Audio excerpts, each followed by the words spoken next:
Terima kasih Misalnya masih bersama kami di Economic Challenges. Pak Ridwan, disebut ada skema baru Pak untuk pasokan batu bara bagi PLN.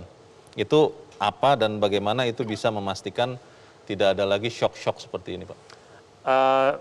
Yang pertama, tadi juga disampaikan Pak Maman, saya kira kita menyarankan PLN kontrak jangka panjang. Kontrak jangka panjang? Kontrak jangka panjang. Jangan ngirit-ngirit lah gitu. Duitnya ada kok gitu, tinggal cari stok yang luas saja gitu. Dan nggak akan kelebihan nggak, pasti dipakai lah gitu, kalau nggak jadi tabungan aja. Yeah. Yang kedua, PLN juga perlu memperbaiki mekanisme bisnisnya lah. Jadi biar lebih menarik lah buat pemasok-pemasok ini, jangan melirik-melirik keluar terus. Gitu ya. Sebaliknya, kami mau pantau DMO ini bulanan.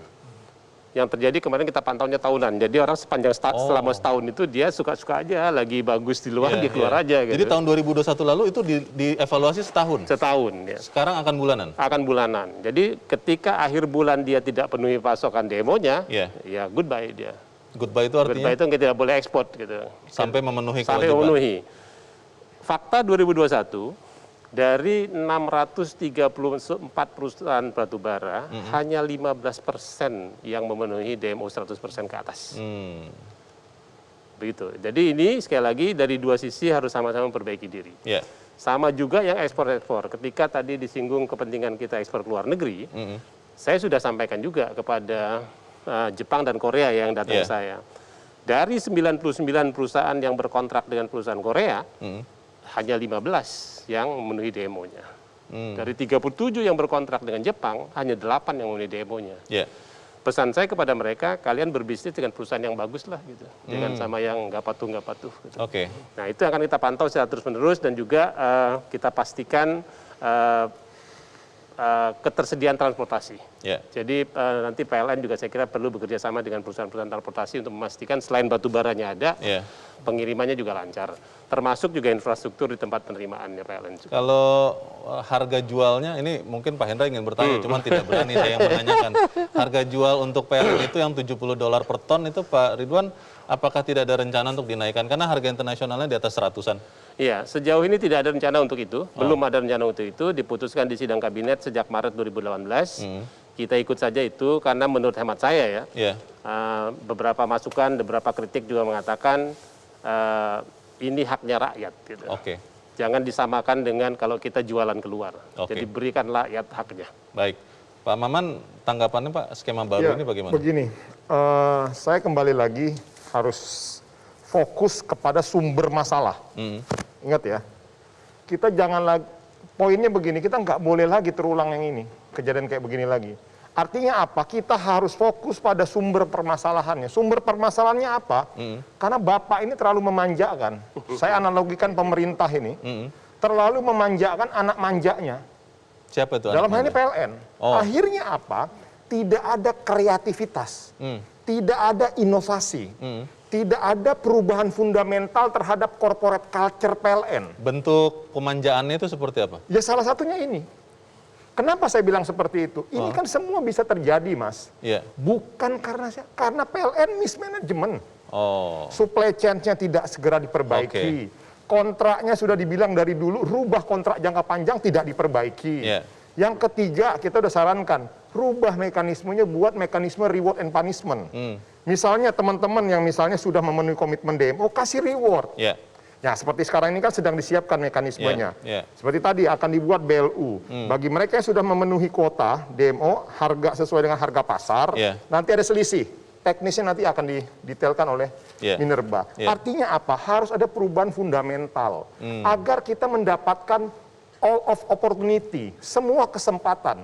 Kesempatan pertama adalah kita memberikan kesempatan kepada hajat hidup masyarakat kita untuk bisa menikmati batu bara ini. Lalu yang kedua, di tengah situasi harga yang lagi tinggi, kita juga punya kesempatan bisa memanfaatkan itu. Poinnya apa, Mas? Saya mau bilang begini. Mohon maaf sekali lagi, saya harus berani mengatakan ini kepada publik bahwa kita harus fokus pada inti permasalahannya. Inti permasalahannya apa? Segera revisi Undang-Undang Ketenagalistrikan. Apanya, Mas? Terkait pasal pengusahaan. Kenapa ini bisa terjadi? Karena PLN memonopoli seluruh pengusahaan listrik nasional kita. Tapi itu kan aturan dari konstitusi. Itulah tadi saya bilang, saran saya kita revisi. Tujuannya apa? Ini bagus juga buat PLN. Suasana kompetisi itu juga dibutuhkan. Oh, tapi tetap negara yang akan mengelola? Ya monggo.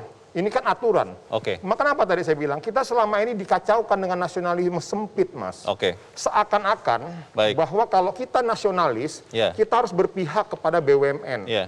Betul. Tapi ingat juga, Oke. yang memikirkan negara ini bukan cuma BUMN. Yes. Yang memikirkan negara juga sektor swasta juga memberikan kemanfaatan loh kepada Baik. masyarakat Pak banyak. Hendra dibantu Pak Maman. Artinya harus fair. Enggak, kita harus Oke. fair dulu melihat ini. Baik.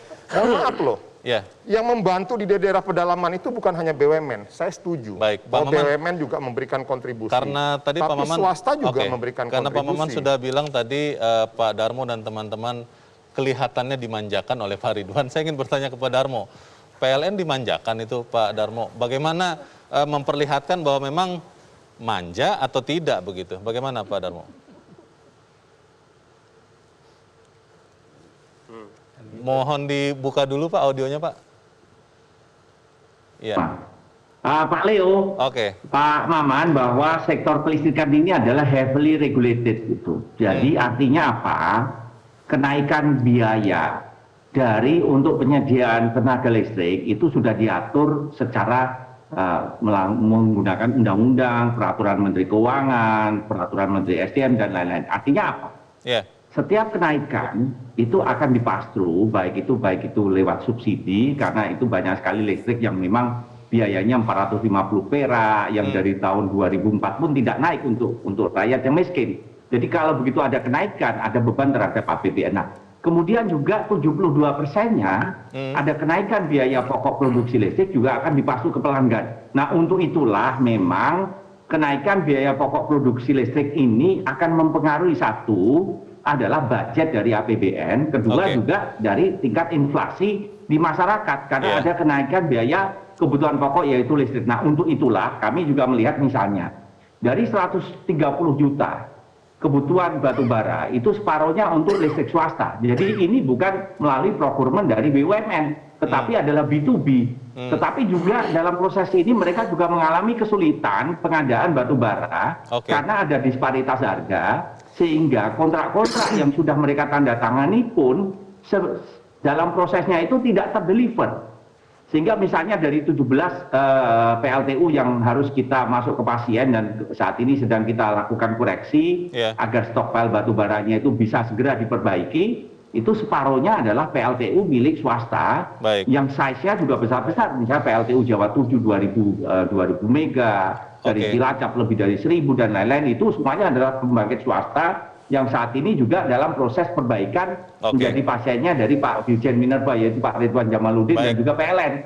Sehingga kali ini kami juga membantu pengadaan batu bara bukan hanya untuk BUMN tetapi juga untuk listrik swasta. Karena at the end of the day juga listrik dari swasta atau listrik dari PLN sama saja. Kalau kurang juga pada akhirnya ada pemadaman yang saat ini akhirnya alhamdulillah bisa kita eliminasi risiko pemadaman tersebut. Terima kasih Pak Leo. Harus jeda Pak Darmawan dan Bapak-Bapak, tetaplah bersama kami pemirsa Economic Challenges segera kembali.